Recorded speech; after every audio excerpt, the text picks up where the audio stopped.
Good evening po, good evening po.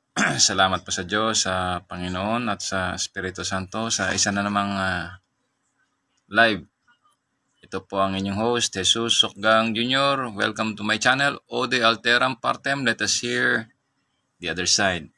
So magandang gabi po sa inyong lahat, sa aking mga taga-subaybay na patuloy pong sumusuporta at talaga po sa inyo pong pagla-like at pag-share talaga akong nakakataba ng puso.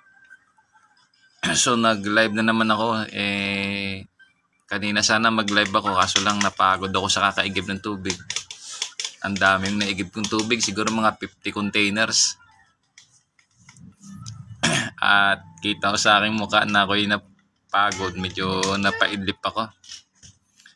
Lalo pa itong mga nire-research ko at binabasa ko, talagang dinudugo rin ako kakabasa eh. So habang nagbabasa ako, habang minsan nagpapahinga ako, yung isip ko tumatakbo. Ako pa naman minsan pag nasobrahan baka isip tsaka nasisira yung tiyan ko eh. Parang kumukulo yung tiyan ko.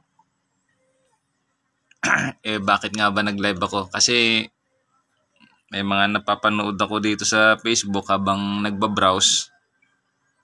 Siya naman yung aking pinupost ngayon. Tulad nito, yung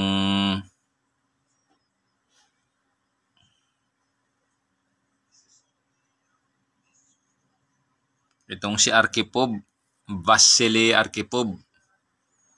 There are thousands and thousands of nuclear warheads. And who knows his name? The person who literally saved the world, his name is Arkhipov. And yes, he went back home. And it took about 30 years till people realized, oh shit, he saved the goddamn world. And he finally got honors in the 1990s. Na-inspired ba ako na hanapin yung pelikula? As we speak, Ukraine.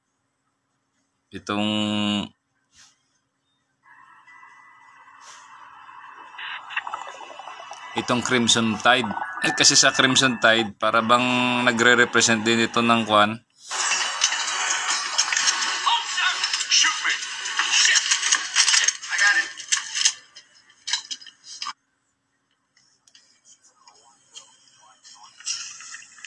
Nagkaroon ba ng crisis sa barko? Ay sa submarine? Steady as you go. Bulkhead 1/3, steady eye, sir. Make your depth 150 feet. Zero bubble.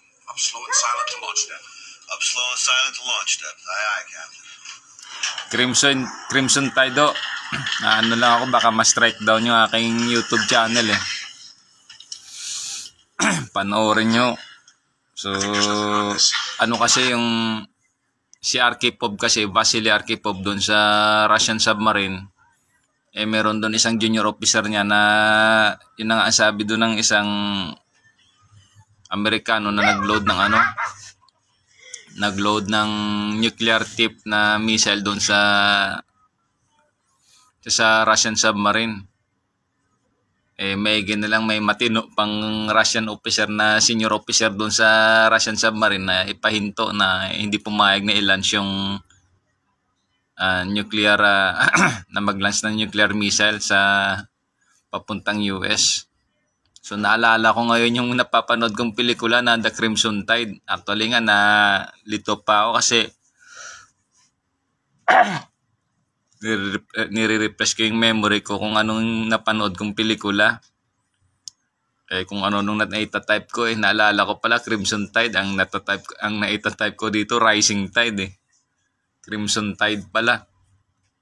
O ganon. So itong Crimson Tide halos nagkaroon din kasi yan ng parang ganyan din sa US So ganon. So sa doctrine ng maigi nga maganda tong doctrine sa yung pelikulang Crimson Tide kasi nagpapakita ng US doctrine yan yung with regards dun sa pag-launch ng nuclear weapons. So basta dahil din sa mga palabas na yan, sa mga ganyang pelikula natututo ba tayo? Kung halimbawa, sa mga ganyang sitwasyon, halimbawa sa buhay natin, hindi man tayo naglalance ng nuclear, pero may mga crisis na dumadating, natututo tayo. Tulad ako sa akin kasi, bago pa dumating itong crisis sa buhay ko, tulad din particular sa Philippine Coast Guard, na kung saan merong isang officer na tinanggal ako sa trabaho without due process. Nag-aral ako ng batas Yun lang yung advantage ko, bagaman ako hindi lawyer. So ganun lang yung naging advantage ko. At isa pa, naging pasalamat ako sa Diyos nang ma-assign ako pala sa Coast Guard Education and Training Command. Naging ako doon, naging researcher ako doon sa DDRC, Doctrine Development Research Center. So nagkaroon ako ng mga ilang bustong dumaan. At malaking bagay na naging researcher ako. At isa pa hong bagay doon, nung na-assign ako sa Education and Training Command, Coast Guard Education and Training Command, yung DENSE GETC, nag-invest talaga ako sa mga libro. Talagang nag-self-study ba? At hindi naman ako nagsisisi dahil itong ginawa sa akin. Talaga akong nagkaroon talaga ng...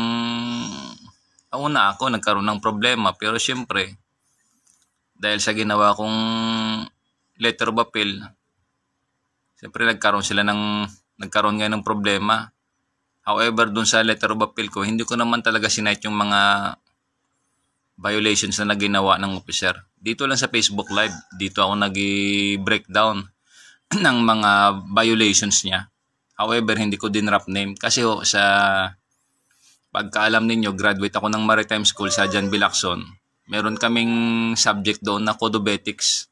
Under sa Code of Ethics namin, kahit na anong mali yung officer mo, hindi mo pwedeng sabihin na mali siya harap-harapan. So, ganun din niya sa Coast Guard. Kaya nang nag-graduate ako sa Maritime School, yung ganung doktrina sa John B. Lacson, at siya naging doktrina naman sa Uniform Service, talagang kahit pa paano, dala-dala ko iyon. Kaya dito sa Facebook Live ko, bagaman under sa batas, may tinatawag na sa ebidensya, merong prima facie evidence. Yung mismong documents, nagpapakita iyon that I was arbitrarily discharged from the Philippine Coast Guard Service honorably. So, ganun kalinaw iyan. Ngayon, ang nangyayari, dahil nagkaroon ng crisis sa buhay ko, siyempre I have to defend myself. So, with that crisis, I was forced na talagang sabihin ko dito sa Facebook Live, my right as a Filipino citizen enshrined doon sa 1987 Philippine Constitution, Article 3, the Bill of Rights. Also, nakita ko din doon sa Security of Tenure. Naalala ko kasi yung Security of Tenure, nakaukit sa utak ko yun Matagal na panahon na that there should be a process.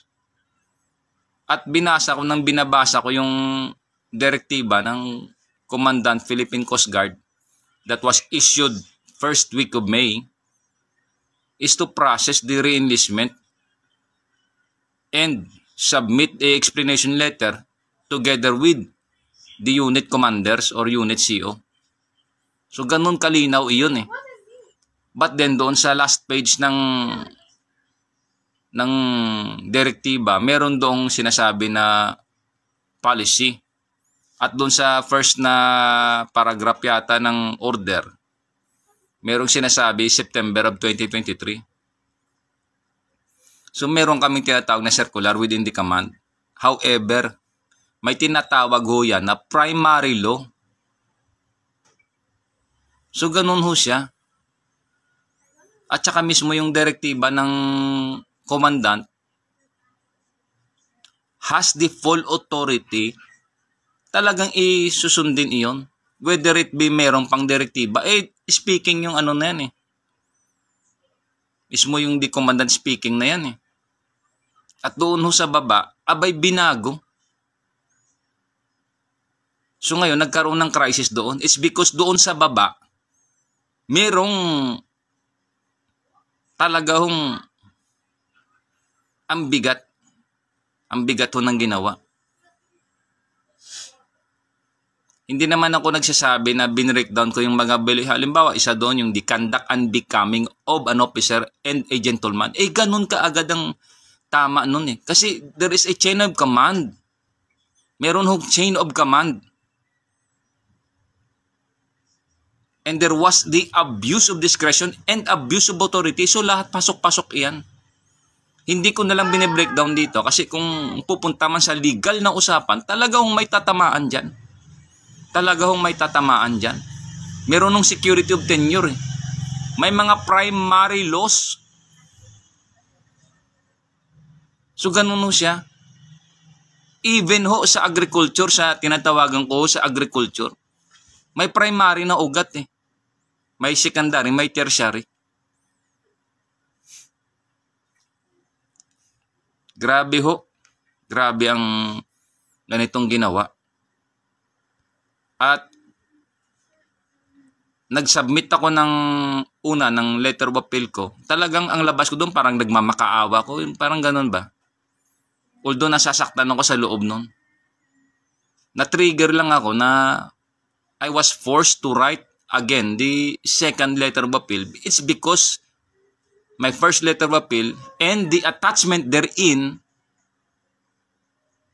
was never found. Ang hirap ho maghanap ng mga documents. Although na meron akong copies eh. Meron akong personal copies. Yung receiving copies, meron na ako.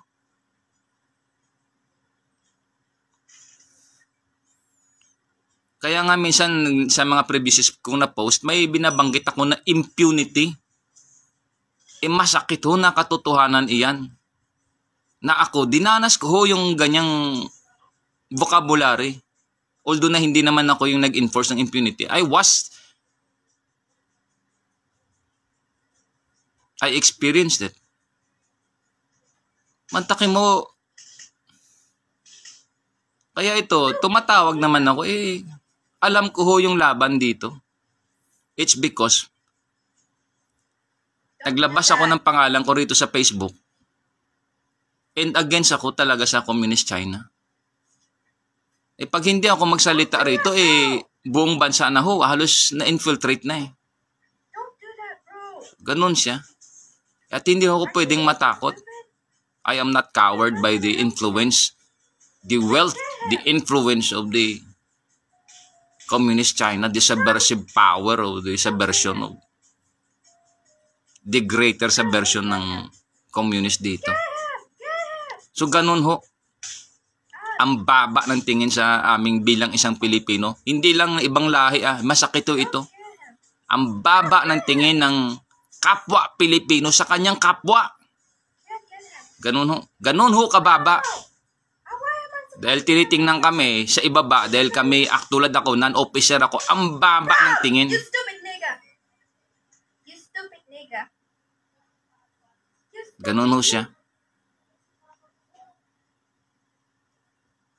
The Lord is my shepherd, I shall not want. I'm not even happy with him. He maketh me to lie down in green pastures. He leadeth me beside the still waters. Yea, do I walk through the valley of the still waters. He restoreth my soul for his name's sake. Yea, do I walk through the valley of the shadow of death, I will fear no evil. For thou art with me, thy rod and thy staff, thy comfort me. Thou anointest my head with oil, my cup runneth over in the presence of mine enemy. Surely goodness and mercy shall follow me all the days of my life, and I will dwell in the house of the Lord forever. Psalms 23 verse 23 ata yan eh. Wait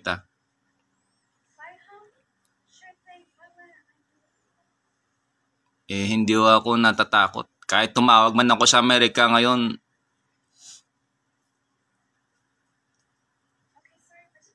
e pluribus unum. E pluribus unum.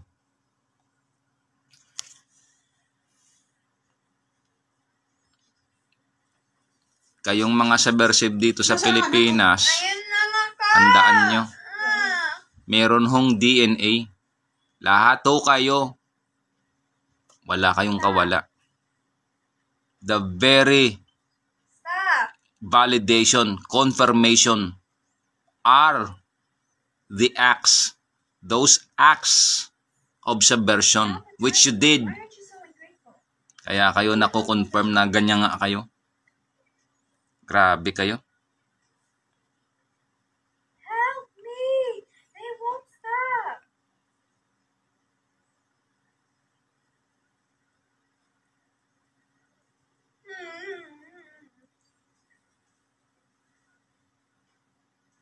Why won't you Oh, stop? tama nga. Psalms 23. I'm not even happy. Aren't you being so ungrateful? Don't be me. Bro! Psalms You're so chapter stupid. 23. You are so stupid. The Lord is my shepherd. I shall not want. Pero ibang version ito eh. This is why New International Version. Tingnan nga natin sa King James. Ha? Saglit lang. Stupid nigga! I hate you! Pencils are very ugly. You are Ito nga. King James Version nga. Ito. Bible Gateway. Why is this so The Lord is my shepherd. I shall not want.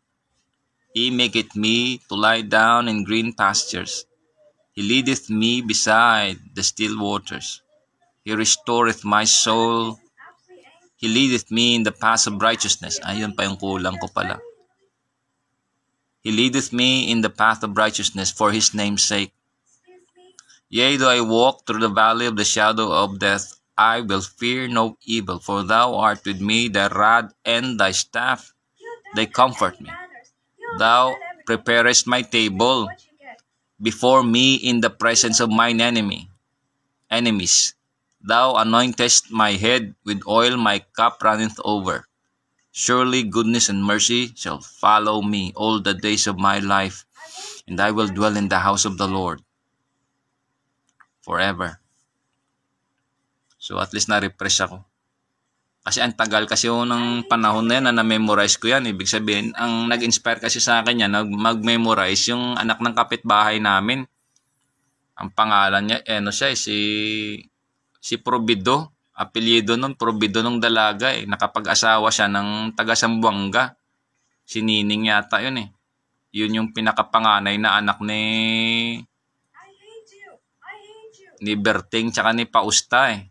Yung kapitbahay namin doon sa Lupisay na La Paz. You spoiled brat. You never Yun know yun siya. anything. Nakapag-asawa siya ng taga Sambuanga. Eh yung anak no, nag-aaral sa Bible School yata yun dyan sa city proper, yung kalimutan ko na yung ano ba yun. Yung Baptist dyan mismo sa pagbaba mo ng tulay, galing kang Gaisano City, pagbaba mo dun sa tulay papuntang Atrium, nandito sa kanan, nakalimutan ko anong Baptist na church na yan. Eh nag-aaral dyan yung anak na lalaki nun, yung panganay niya. Eh minimemorize niya yung The Lord is my shepherd. Tuwang-tuwa naman ako kasi naalala ko ba nung ano yata ako nung college na yata ako nun eh. Eh naalala ko nung elementary din ako, pinapamemorize kami kasi ganun nung usual kasi sa Bible school eh. O ibig sabihin sa mga Christian schools, pinapamemorize ko kayo talaga ng ng mga Bible verses. So nasa Psalms 23 pala ito. I-post ko nga.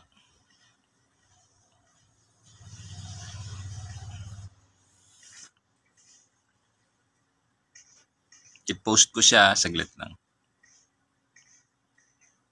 No, I'm not even done. Ha ha ha. You think you can just beat me like this? No, I will always come back. I'm here.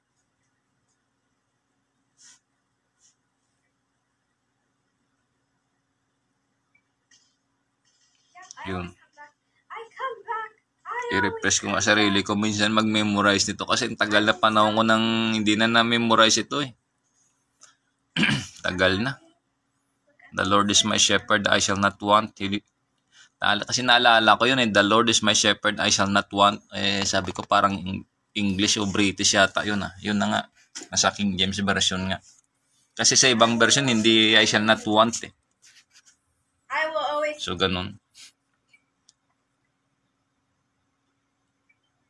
So ang galing ho pala talaga ng Bible. Kasi yung daw Bible, kung titingnan yung etymology, from the Greek, ibig sabihin, plural kasi yan eh. Biblios or biblion yata yan, singular eh. A book.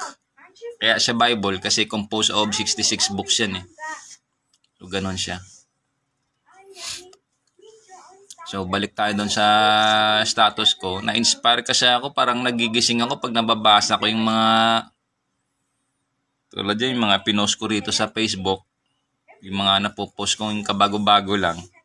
Tapos pinapanood ko yung mga pelikula. Parang nararamdaman ko yung parang nandun din ako eh. Nagigising ba yung diwa ko? Malaking bagay ho talaga yung yung nare-refresh ka ba, nag-aaral ka. So panawagan ko dyan sa kasama ko sa dating kong kasama sa Philippine Coast Guard. Talaga hong mahalaga talagang mag-aral din tayo. Mag-aral tayo, hindi ho para mag-angas-angasan tayo dyan. O mag-feeling ba na tayo na yung batas. Hindi ho, ganun. Mag-aral ho tayo para sa ikatitibay natin at ikatitibay ng ating organisasyon. Hindi yung feeling mo ba na pag nakapagsalita ka, ikaw ba yung batas? Kasi marami akong nakita dyan eh. Pag nagsasalita ho, akala mo para bang utang na loob ng Coast Guard sa kanila yung mga nalalaman nila. Abay, hindi ho dapat ganyan. Bago pa ho tayo dumating dyan, nandyan na yan. Kaya nga sa ating battery exam, may nakalagay dyan, mga bato. The bato itself speaks for authorities yan eh. So, ganun siya. Yung mga batas, naka-install yan dyan.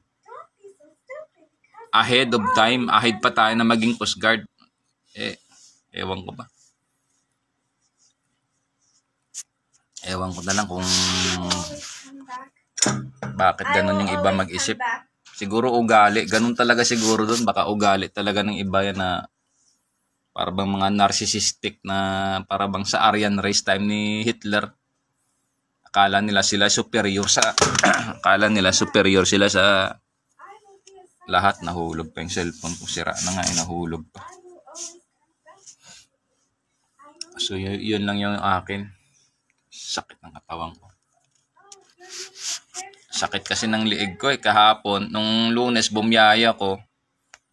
Talagang pag-uwi ko sa bahay, siyempre pinapawisan ba. Nanigas yung sa liig ko eh. Pagtulog ko, kinabukasan, pagtayo ko, halos din ako makatayo. Ang sakit ng liig ko. Talagang grabe dito. Ang bigat. 3 kasi yung bag na bitbit ko eh. Yung isang bag ko, nandun yung mga tools, ang bigat to. Tapos yung tawag dito. Yung reflector pa na sinusuot. Sa isa ko namang bag, nandun yung raincoat, sandal, pati yung protective gear ko sa pagmumotor. Tapos yung isa ko namang backpack, nandun naman sa harap ko na nakalagay, yung mismong sinusuot ko sa harap ko, nandun yung mga documents ko, mga extra na t-shirt, ganon. Kaya sa tuwing nagbabiyaya ko, ang bigat ng bitbit ko, masakit to rito. Talaga nakakapit yung 2 backpack. Siyempre sa tools nito, bigat ng mga tools yan, may mga parts pa. So ganun lang ho akin. Balikan ko lang ho yung naipopost ko. Kasi talagang nagigising yung diwa ko sa ganun eh. Opo.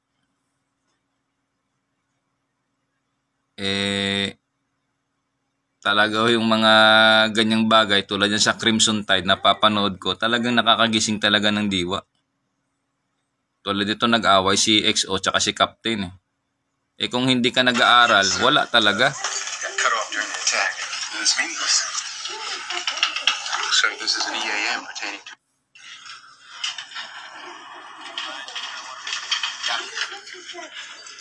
Got the EAM. I think there's nothing on this.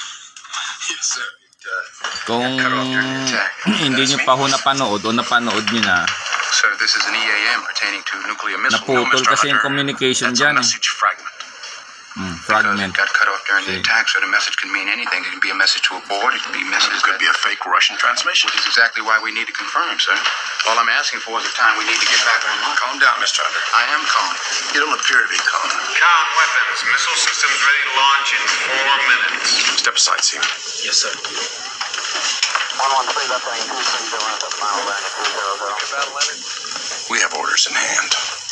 And those orders to make a preemptive launch. You attacked Every second that we lose increases the chances that by the time our missiles arrive, their silos could be empty because they'd flown their birds and struck us first. Yes, sir. So may utos kasi Look, you to attacked the me preemptive strike. first. Look, Ang you ganda ko attacked- ng panoorin ito. Is it So you bakit pala ako nakapag-live? Kasi doon sa isang post ko sa Facebook, tuloy-tuloy yan yung Look, you attacked me. isang Amerikano doon na You're the sinight one niya who nung attacked me. Cuban Missile Crisis. May sinight siya doon. And you even don't care. You think it's all my fault? Welcome po to Odell. Stop. Almost nobody in the world knows the person who literally saved the world, not figuratively, literally, in the Cuban Missile Crisis in 1962, which was a cascade of stupid moves by the United States and by the Soviet Union, both sides doing really, totally stupid things, including the United States invading Cuba in 1961 to overthrow Castro, and then Khrushchev the next year to kind of teach America a lesson, putting in nuclear Ay nagkaroon yun ng tinatawag na Monroe Doctrine eh. So ganun no siya. Sa Monroe Doctrine, isa pa yan na siyempre naglagay ng missile yung US doon malapit sa Russia. Siyempre yung Russia naglagay rin dito. So mga related kasi ng mga doktrina yan eh. So bakit pala ako nag-live? Yun na nga. Dito naman balikan ko rito. Naalala ko kasi na para siyang may mga related na mga senaryo eh. Tulad doon sa Russian submarine, si Vitaly Arkhipov, may guys, mas senior sa doon sa isang Russian officer na naglagay ng, na nagutos, ay yung nuclear tip na missile, ilagay doon sa, tawag mo, sa submarine. Bye.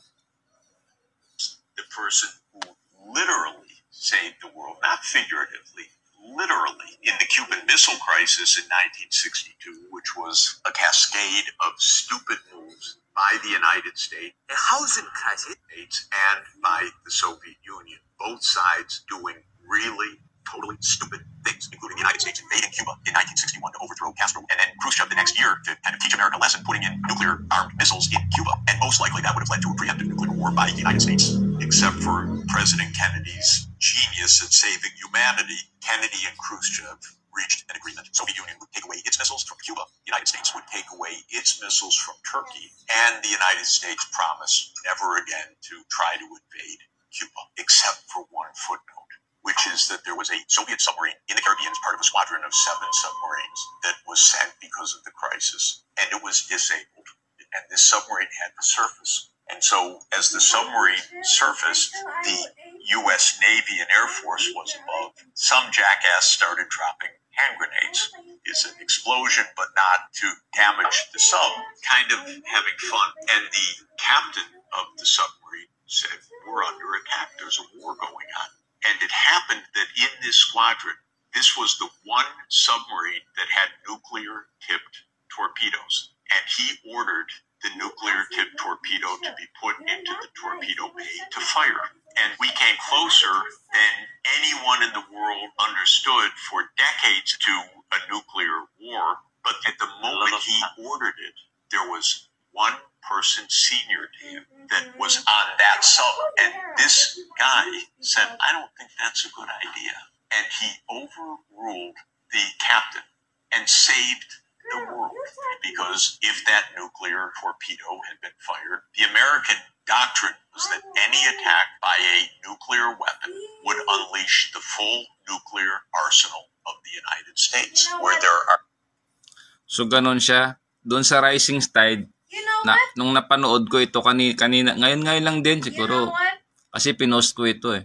Naalala ko ngayon yung pelikula na ni Denzel Washington. Yun na nga yung Crimson Tide. sinapelikula ng doon sa US. Yan nga yung Crimson Tide. Although na US set up yun, pero yung pangyayari pala, sa Russia pala yun, Russian sub. Inoverruled niya yung utos ng isang kapitan din. So, ganun, nagkagulo sila. So, ganun ho siya. The same din ho yan, pagka nag-launch ka ho, meron pa yung sinasabi din sa Russia, yung dead man finger ba yan? Kaya niyang mag-detect eh.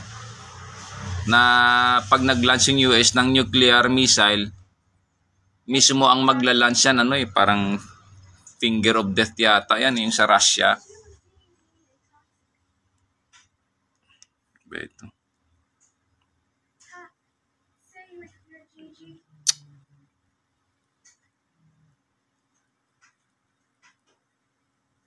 For bullying.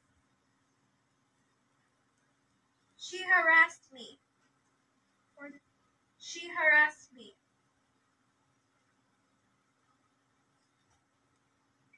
For no reason why.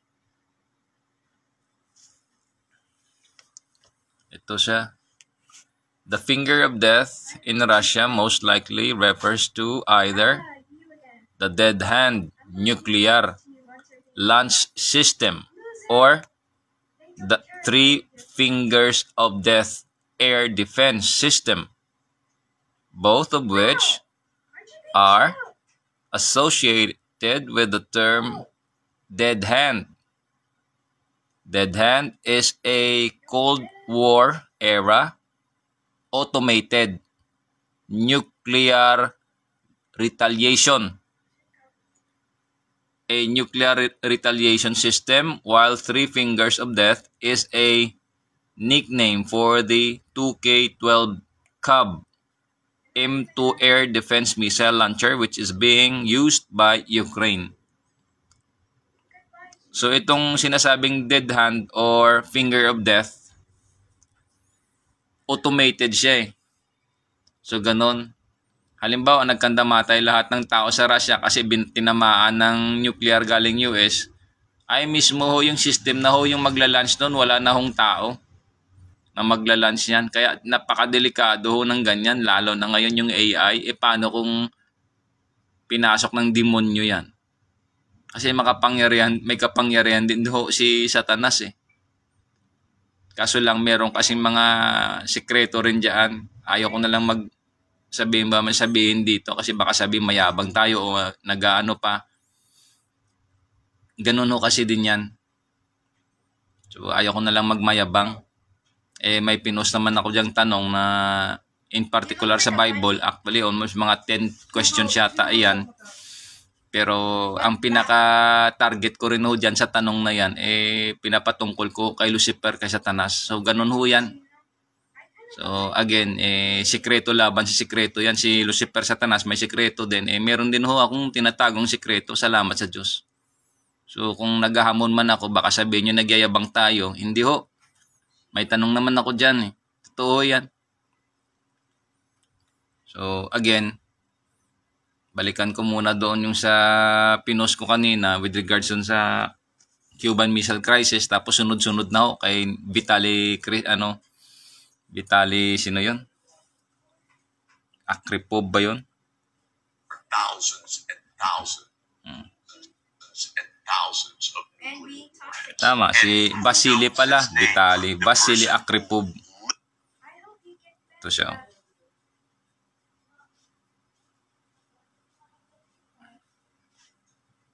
Yan. Yan. Naalala ko tuloy yung Crimson Tide na yung nangyari doon sa submarine na hindi siya pumayag na mag-launch ng nuclear missile o missile ng doon yung nuclear missile ng Russia sa US soil. Yun na nga yun, nagkaroon ng crisis. So naisip ko kaagad yung pelikula na The Crimson Tide. So ganun no siya eh. Nagkaroon ng crisis at saka na-relate ko rin sa sarili ko. Kasi doon mismo sa direktiba ng Commandant Philippine Coast Guard, tulog na sigurado to si Sir Gaban. So Sir, to our Admiral to our Commandant Philippine Coast Guard, Admiral Ronnie Hilgaban. Sir, thank you very much. So, dalawa na ho yung naging direktiba ninyo. Yung una issued was first week of May, tapos yung nito lang nakaraan from your office, directing me na from your staff, one of your staff directing me to process my documents. So, thank you very much, sir. So, grabe ho kayo, ma'am. Kung gising pa ho kayo, talagang grabe ho kayo. Kulang ho kayo sa, siguro masabi ko, i-refresh nyo rin yung sarili nyo sa awa. Kasi kung yung pamilyado kayo, pamilyado din ako. Nakikisot-sot yung butike hindi lang ho pinatay ninyo yung espiritu ko na pagiging Coast Guard, dinamay nyo pa pamilya ko. May anak ko ako, ma'am Alam nyo yung aking salin dyan. Alam nyo, ngayon, kayong mga gumagalaw dyan, dinate nyo pa kaagad yung special order na 113, tapos dated pa na 13 June. So, 24 years ago, ganyan yung sinabi ko dun sa battery exam. Ayaw ko ng number 13 Pero, grabe ho kayo kung gumalaw. Matindi ho yung kapangyarihan na pinapagalaw ninyo dyan. Baka sinasabi nyo, hindi ko kayo nakikilala sa dami ho ninyo. Influensya ho yan ng religion. Gusto nyo yung sekreto? Ito pa. Yung ginawa nyo kay Hitler, yan. Yung ginawa nyo kay Hitler nung nandun si Hitler sa infirmary. Ano yung ginawa nyo kay Hitler doon? Bakit nung paglabas niya sa infirmary, ganun na lang katindi yung sidhi, yung drive niya para patayin yung lahat ng mga Jew, mga Hudyo. So, ganun lang yon. Ngayon, ma'am, sana hindi ka kasama or kasali sa version ba? Kasi mismo yung direktiba ng 4-star general o ng isang admiral, binali ho ninyo. Kaya pasok talaga kayo dun sa sinasabing conduct unbecoming of an officer and a gentleman. Ganun. Hindi ko pa naman dinadrop name yung pangalan nyo rito at ayaw ko pa naman. Para hindi nyo rin ako hindi rin ba ako maano. Kasi hindi naman ako nang bibintang. Kasi wala naman akong dinadrop name dito. Pero yun talagang katotohanan dyan. So wala kayong awa kasi ma'am Tapos tinawagan pa ako dito sa HRMC na sinasabihan pa ako na mag-process ako ng retirement kasi pagka hindi, masayang yung 24 years ko. I am not coward and by the coercion. I will not be coward by the coercion na ginaganon pa ako. Ma'am, nagbabasa ako ng batas. So, sa Miranda Code lang or Miranda Code lang Ay, nako. May mga teknikalidad dyan. Wala lang siguro akong pera para magbayad ng mga bigating mga abogado. Pero ang karga-karga ko lang dito, marunong din kasi ako mag-isip So, ganun yan, So, isa ako dyan sa mga tumulong dati para magawa yung Coast Guard Code of Conduct. Tanda ko yan, mga year of 2010 yan Hindi nga ako binigyan ng recognition doon. Pero pasalamat ako sa iyo, Ma'am Michi, Ma'am. Then, Lieutenant Commander kayo, in-acknowledge ninyo at binanggit nyo doon sa ating CEO na isa ako sa yung mga tinulong ko doon sa inyo na after the conference may plano kayong gumawa ng libro meron na pala akong in-advance nandito sa loob tapos may mga materials pa akong binigay sa inyo. After the following day binigay ko sa inyo yung e-copy kasi binigyan nyo ako humingi ako sa inyo ng pera pamasahe at pambili ng CD. Tapos the following day yun na nga, binigay ko sa inyo. Tapos, binigay ko sa inyo yung mga libro. Binigay ko sa inyo yung CD, kasama yung e-copy doon. Tapos yung mga libro, mga books ko. Tapos binigay ko pa sa inyo doon yung outline na gagawin nating libro. Yun pala yun, yung Coast Guard Code of Conduct. Yan na pala yan, ma'am. So, yun lang yung akin. Gaya nga ng sinabi ko sa inyo, ma'am, na I think that was 2010, most probably 2010 yan. Na sabi ko nga sa inyo nun, ma'am, na sinagot ko kayo kasi ang tanong nyo sa akin, bakit meron ka nito? Ang sabi ko sa inyo nun, ma'am, gusto ko sanang mag-aral sa law school. Ang sabi nyo naman, bakit hindi mo tinuloy? Sabi ko, ma'am, wala kasi akong panggastos. Nag-apply naman ako for officer dito sa Philippine Coast Guard, dyan sa headquarters noon. Hinarap naman ako ng kasama natin dyan, sabi ko. Tapos sinabihan ako na hindi ako qualified. Kaya hindi ako nakapagtuloy sa CGOC or sa commissionship dyan sa Philippine Coast Guard. Tapos tinanong nyo ako, ma'am, kung sino yung tao na yon. Ma'am, namatay na ho siya . Hindi ko na lang banggitin yung pangalan niya kasi baka may mga pamilyas dyan sa active service pa. Baka ho sumama yung loob. Pero namatayan siya, ma'am. I think Master Chief yan siya . 1 year after retirement niya, nag-retire siya. 1 year after, namatay siya . Siya yan, ma'am. Ganun ho siya. Hinarap niya ako dyan sa may CG1 noon, dyan sa headquarters. Ang sabi niya, hindi ka qualified na mag-officer. Bakit ka mag-officer? Ginanon niya ako . Hinarap niya ako face to face. Ganun yung mukha namin. Siguro mga dikit yung mukha namin ganyan . Siguro mga isang ruler yung mukha, dikit. Tinitigan niya ako sa mata. Tinitigan ko rin siya sa mata. Hindi ko maintindihan yung ganyang klaseng mga tao . Grabe ho yung mga ugali. Gayang ginawa nila, ma'am, kay James. Ayaw ko nilang banggitin yung apelyido ni James dito. Nag-aral yung tao sa law school.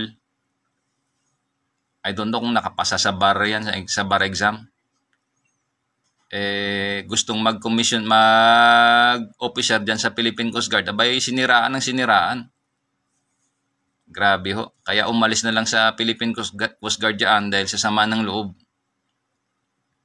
Ngayon, itong ginagawa sa akin, papa-reinstate ako. Ang ginagawa pa sa akin, gusto pa mag-process ako ng retirement. Yun na nga ang ginawa ko nung May . Nag-call ako dun sa CG1 para sana makiusap at i-inform din at makiusap na ako'y nag-process ng re-enlistment kasi ipaprocess ko yung retirement ko. Gaano kasakit yan sa akin, ma'am? I was arbitrarily discharged honorably. Tapos ngayon, ma'am, i-reinstate ako, ma'am, para mag-re-enlist, para mag-retire. Kung pinayagan na lang ako mag-re-enlist nung May, di sana nagpa-process na ako ng retirement ko ngayon. Where is the prudence? Where is the prudence?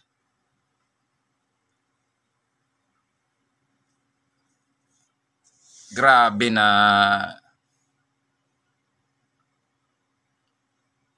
Ay, naku, communist siya na mapakalintik nyo. Visit kayo.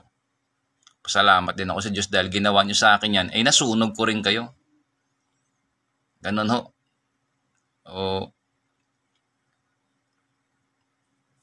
Grabing ginawa nyo. Ngayon, sa mga kasama ko dyan sa Philippine Coast Guard, bago ho kayo sumausaw sa isyo, alamin nyo rin muna. Huwag kayong magbitaw ng mga salita dyan. Kung gusto nyo, harapan naman tayo. Inaantay ko yung sa board. Kung gusto nyo, makinig kayo dun sa board. Makiusyoso kayo. Ang akin lang, pag humarap, halimbawa, may mga upo dyan sa board, tapos sisirain nyo ako sa board, baka hindi ako mag-invoke I invoke my right against self-incrimination if the line of question is incriminating on my part. Baka kung kilala ko kayo, alam ko yung pagkatao ninyo, baka batuhin ko kayo ng kung sisiraan nyo ako. So, ganun lang ho. Baka yung reputasyon ninyo hindi naman immaculate na, tapos bibirahin nyo ako ng personal na bagay. Baka iba ho yung isasagot ko rin. Ganun yan . Kasi lahat naman ng tao have the right to defend itself. Yan. The preservation of life. Karapatan ho yan. Kahit ang tinitawag nga dyan, natural law yan. That is a natural law. The right to self-defense. Ganon yan. It's a natural law. Ako ma'am, hindi kita tinatakot. Akin lang ma'am, talagang sakit to sa loob. Dahil grabe ho. Kung nilapatan nyo ako ng circular, bakit yung dalawang nauna doon? Merong February doon So February, March, April, May. So the directive was issued first week of May. There was 2 on February. Bakit hindi sila? February, March, April, May. So that's almost 4 months. That's exceeding 60 days. Bakit hindi sinama doon? Tapos yung nakasama dyan sa 5 na honorably discharged, bakit 2024 pa? Tapos ngayon lang sa 2025 discharge. Mantakin mo, binigay sa kanya almost 1 year.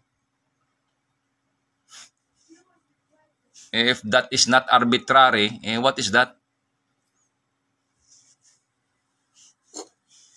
Napakalinaw ng direktiba, papalitan pa. Ganun, ma'am. So, nagsasalita man ako kasi mga ganyang sitwasyon, nakakatakot yan para sa mga kasunod namin, mga junior dyan. Ito, hindi na ito usapan ito ng katotohanan So, tatawag na naman ako ng justice kasi paano maging justice yung kung ganyan. That's a prejudice, that is biases. At ang Philippine Coast Guard sa gobyerno yan. Hindi mo yan sa tao. Ganun kasakit ang katotohanan na yan, ma'am. Ganun ho. Gaya nga sa sinasabi ko dyan sa ibang mga lawyer na nagsasabi na i-address ba sa lahat na sa mga nagsasalita patungkol sa batas na hindi naman sila lawyer? Tama. Bakit doon sa Congress, sa Senate, yung mga resource person doon, sabihin nila, I invoke my right against self-incrimination? Question, are they lawyers?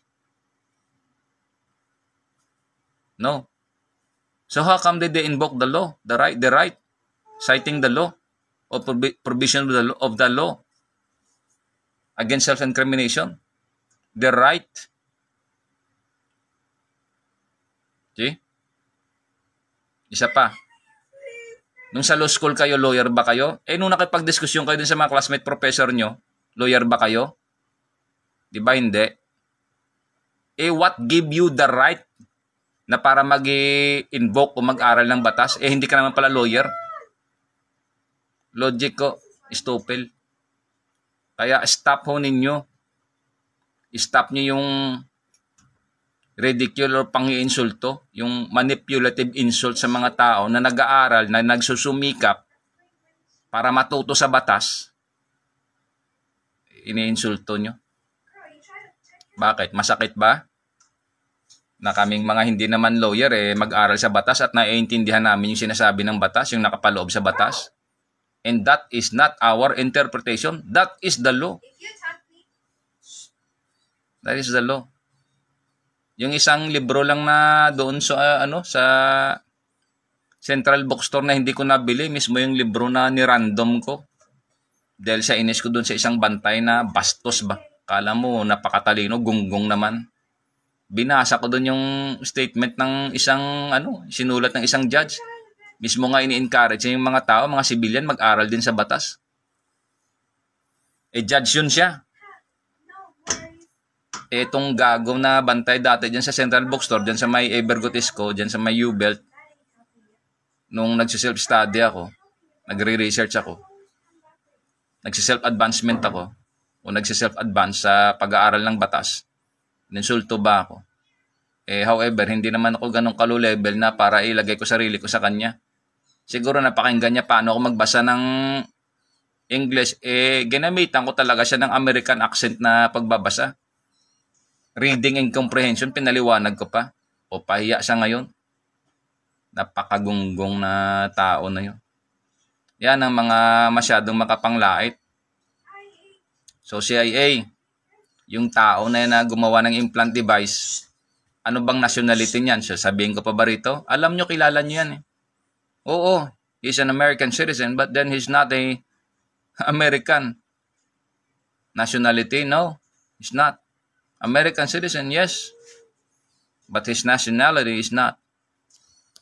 So, ganun lang yun. So, grabe ho kayo makakuan dyan. Grabe yung ginagawa nyo. So, tumawag sa akin si ma'am dyan sa HRMC, ma'am, hindi ko naman kayo inaano, pero I know ma'am, you are under instruction. Kaya nyo sinasabi sa akin na pag ma-reinstate ako, mag-retire na ako, sayang naman yung 24 years, ma'am. Napaka-insulto ho talaga sa akin yun, ma'am. Pero hindi ko kayo inaano, ma'am, hindi masama loob ko dahil bago pa kayo sa serbisyo eh. Grabe ho. Bakit ba ma'am eh? Alam nyo bang nasa loob dito? Alam nyo bang pwede kong ibigay sa Coast Guard? Alam nyo bang mga nakatago dito sa loob? Ganun lang ho yun. Ngayon, ini-expose ko sarili ko dito sa Facebook. Indulgence. At will. Kasi alam ko kaya ko eh. Dahil yun ang totoo. E pluribus unum. E pluribus unum. Yan. Bahala kayo kung mainggit kayo. Nasa Job 37 verse 7. Alangan, sisirain nyo yung kasulatan. Wasakin nyo yung Biblia. Ay para nyo na rin winasak yung Israel niyan. Para nyo na rin winasak yung langit niyan. Bahala kayo kung kaya nyo. Duwag kasing Diablo, Lucifer, Satan, napakataranta, napakaduwag mo. Laban tayo, leon sa leon. Harapan ba? If you want to take the stars, you have to take it yourself. Face to face. Lion versus lion. Gumagala ka tulad sa leon eh. You roam like a lion eh. Ganun yan. Nag-post naman ako ng question ko dyan. Subok yan. Lahat ng engine. Saksi naman dyan yung Rex na nung doon pa tayo sa last year, nung doon pa tayo sa may Gate 4, 2024. Nag-umpisa tayo doon na umpisa kayo magtanong. Umpisa mga 1400 hotel. Inaabot na nga ng 1900 hotel yon. Tanong kayo ng tanong. May mga cellphone pala kayong hawak. Nagtatatanong yung mga tropa. Ba't hindi nila masagot yung nung tinanong ko? Diba about the Jupiter? Bakit may red spot doon sa Jupiter? Anong cause nun? Sige nga. Diba walang sagot? Nagkakaalaman yan. Pati yung Pangea. Again, America, CIA, I'm not your enemy. I am not your enemy. We Filipinos are not your enemies. Malungkot nga lang ito si late President Manuel Quezon eh. President ng Commonwealth. Sabihin ba naman niya nung December 9, 1939 eh. Ang sakit ng pinagsasabi niya. Ay naku. I-post ko nga rito para naman grabe. Again, ang pinakasagot ko lang sa kanya kung nabubuhay siya ganyan, hindi naman sabi na bastos ko siya, sabihin ko lang totoo. DNA. Ay, alam na kaagad yung sikreto nun.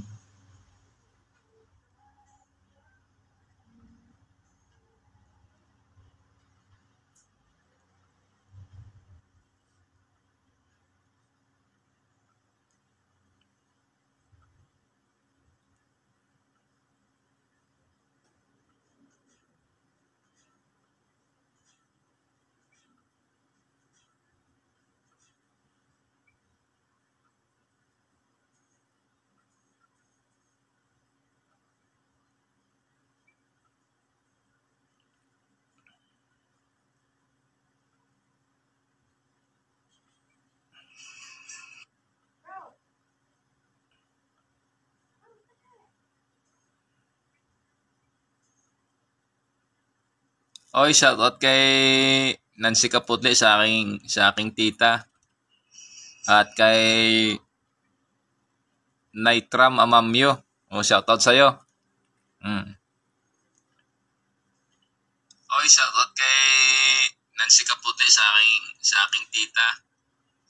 At kay Naitram Amamyo. Shoutout sa'yo. Okay, shoutout kay Nancy Kaputi sa aking tita. At kay Naitram Amamyo. Shoutout sa'yo.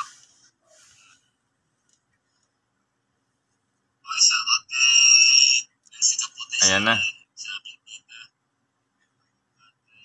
Ayan, pinost ko na dyan.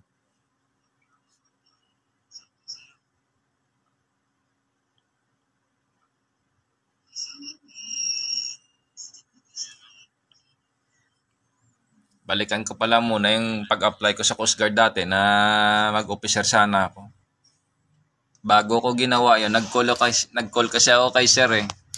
Doon sa opisina. Nag-usap kami ni sir, ang haba ng usapan namin noon. Talaga ho, ang dami ng sinabi ni sir. Isa doon sa naintriga ako dahil baka mag-officer ka lang tapos sahod ng bahabol mo. Hindi naman ako nagsabi. Hindi ko yata nasabi kay sir yun na mag-apply ako sa mag-aral ako sa law school. Kaya gusto kong mag-CJOC para ma-sustain ko yung expenses ko. Kasi bilang non-officer noon, hindi naman ganun kalakihan yung sahod. Siguro mga 2006 na yata yun, 2008, mga ganun ba? So, ganun.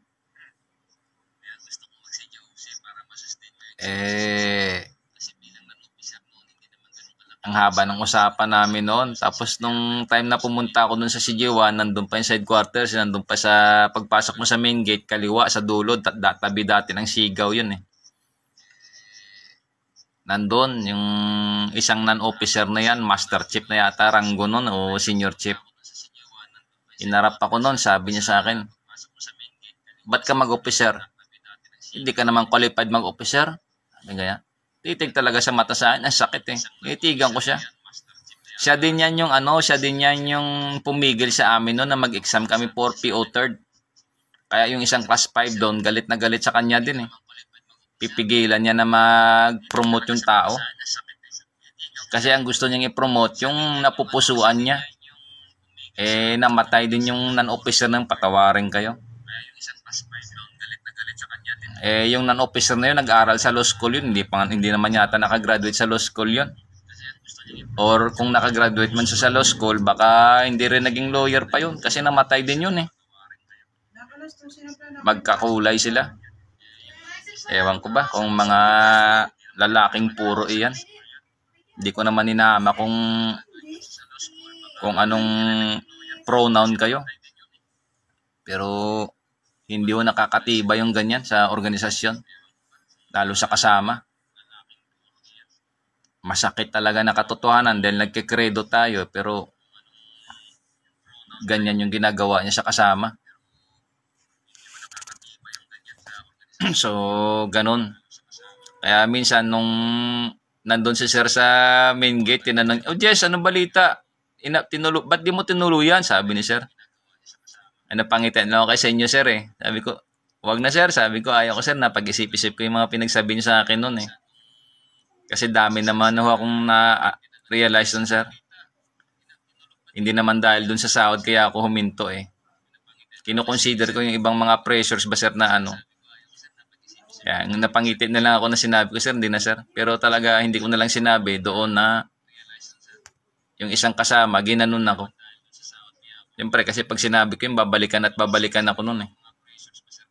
Okay lang, kasi naging blessing in disguise din dahil bagaman ako'y pinigilan niya na mag-CJOC, nagsariling sikap pa rin ako para mag-aral ng batas. Kaya nga nung 2024, pumunta ako dyan sa Department of Justice, nakausap ko si Attorney Fama, prosecutor siya, ibig sabihin, member siya ng PAO, public prosecutor siya. Si Ma'am Pama, miss pa yata si Ma'am Pama, may dalaga pa eh. Ang haba ng usapan namin, tapos naging teacher ko pa siya. So, salamat sa iyo, Atty. Pama. Sakaling makarating man itong Facebook Live ko sa iyo. Ako ho yung dating Coast Guard na pumunta dyan sa Department of Justice para ho mag-inquire at humingi ng legal advice. At ang haba ho ng usapan natin. Siguro mga inabot siguro 2 oras yun. Umahigit. At parang naging teacher ko pa kayo. Salamat talaga, Atty. Pama. God bless you. At sa mga binigay nyong na-correct nyo pa ako doon, talagang natatandaan ko rin ho. So, salamat talaga. Yung mga ganong engagement o acquaintances, talaga hong ang laking bagay yun. Na-boost pa yung na-refresh na ako sa maraming bagay. At yun lang yung akin. So, salamat. At ito pa pala, sa kakapanood ko ng mga pelikula dun sa mga American movies, yung dealing ng Amerika sa kanilang mga sundalo, talaga hong nasasaktan ng loob ko eh. Grabe ho. Ewan ko dito sa Pilipinas, bakit ginaganyan tayo? Napakasakit na katotohanan niya. Mismo kapwa mo Pilipino, kapwa mo kabaro, ginaganon ka. Grabe. Grabe. So, alam ko naman eh. Kasi alam ko rito sa Pilipinas, sabi nga ni Brad Eli, yung may hawak ng Pilipinas are controlled by 14 families. So, controlled kayo ng 14 families. Ayos na yung Pilipinas, controlled ng 14 families.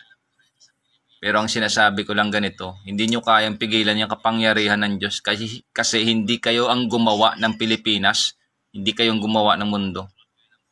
Masaktan kayo, tamaan na kayo. Kasi nanalangin naman ako sa Diyos. Tumatawag ako sa langit. Yan. Yung 2 bantay, ewan ko lang kung kaya yung pigilan yan. Yan, yung 2 bantay sa Luneta. Hindi ko alam kung kaya yung pigilan yan.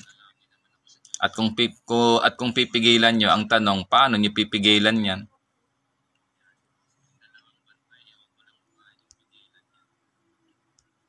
So, ganun lang yun.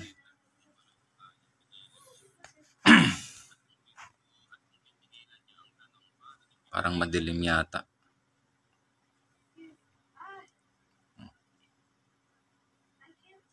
So, paano pa ba?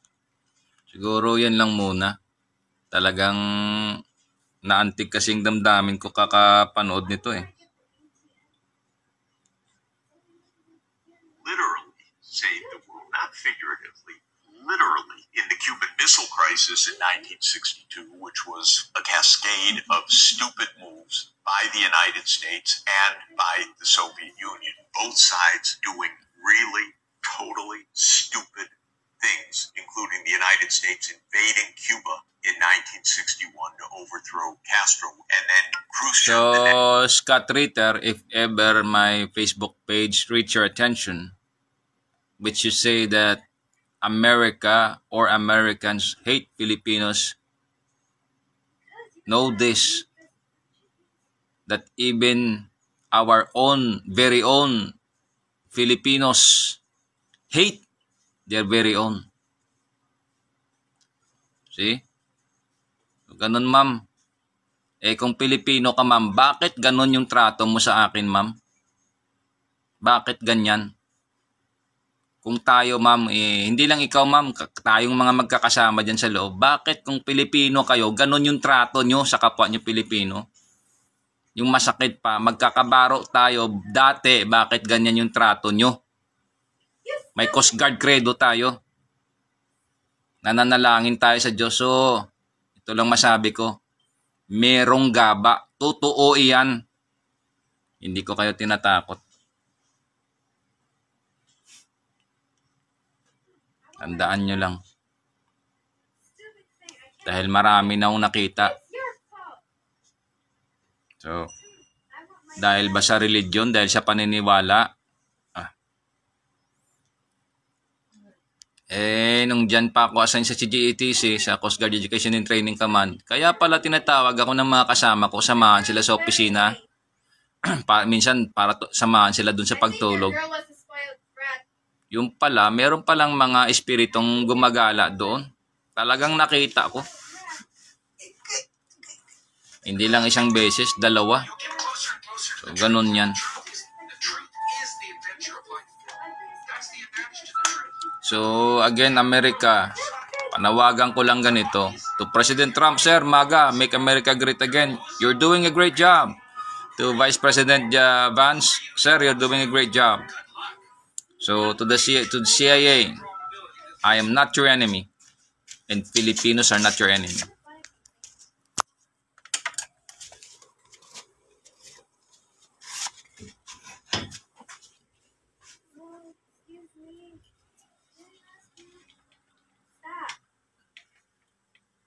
So, if ever the war breaks out and the enemy is defeated, my plea, my prayer is take back the Philippines. Masakit to talaga rito na kapwa Pilipino ginaganito. Hindi ko alam kung Pilipino kayo. Grabe kayo makatrato sa kapwa niyo Pilipino. To kind of teach America a lesson, putting in. Grabe kayo. Grabe. Grabe kayo. Para kayo yung mga tanim ng dragon dito, mga traidor kayo. Yan. Masaklap dahil may DNA, bistado kayo. Hindi ko pinapangalanan yung ibang dito, identify ko, pero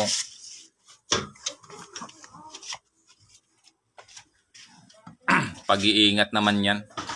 Alam ko, ang alam nyo, hindi kayo nasasagap. Ito lang masabi ko, nasasagap kayo.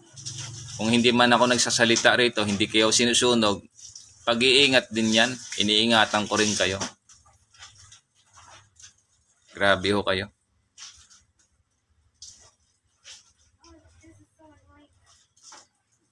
So, yung iba kong kasama dyan, sinasabihan ako kung pinipigilan pa ako sa Facebook. Again, ito sinasabi ko, wala akong dinadrop name dito. Kung nagbitaw man ako halimbawa ng mga violations doon, hindi ko naman dinrop name yung tao. Ganon kalinaw iyan. Dahil malinaw yung mga batas. Sinasabi ng mga batas yan. That there should be a due process.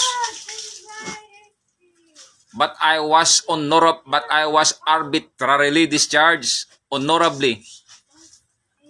Ganon yun. Bakit ko sinasabing arbitrary? Ay nako. The prima facie evidence kasi mismo that very document Nandun lahat.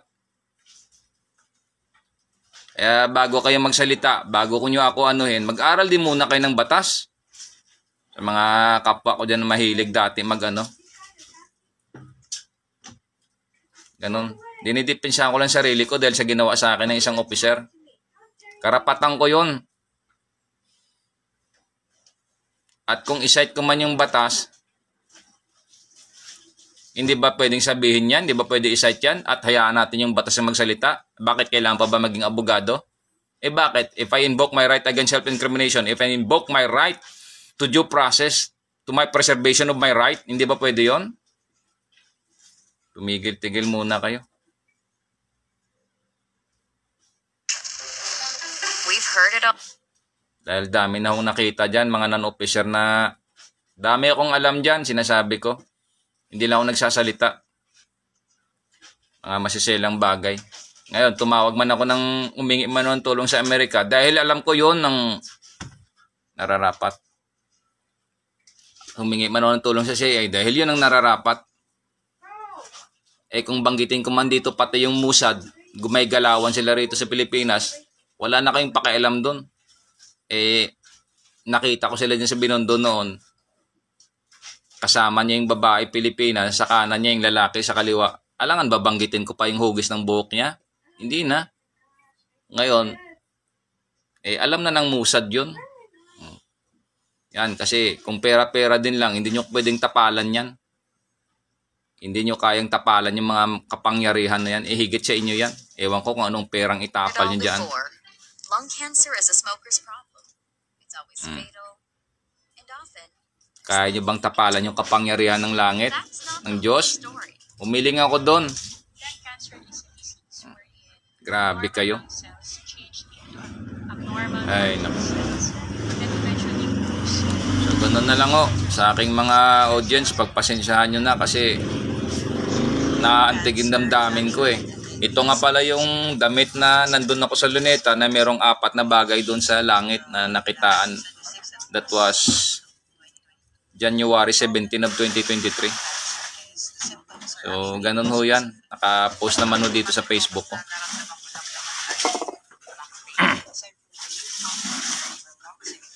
Ginaganyan nyo kasi kami dahil tingin nyo mabait eh.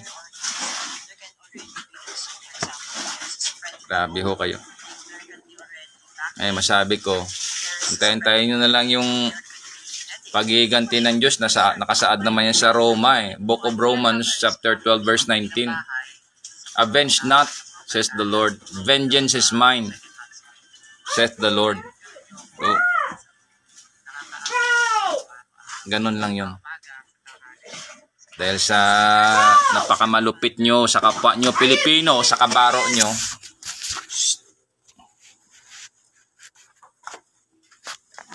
Are you even serious?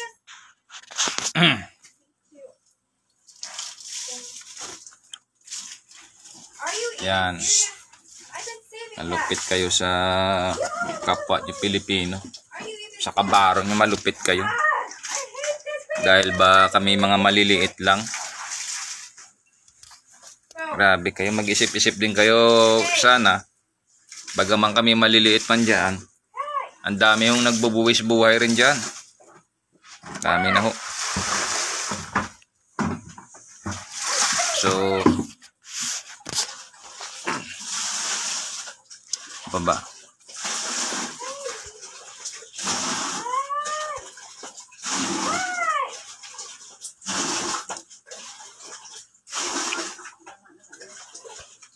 So, yun lang yung akin.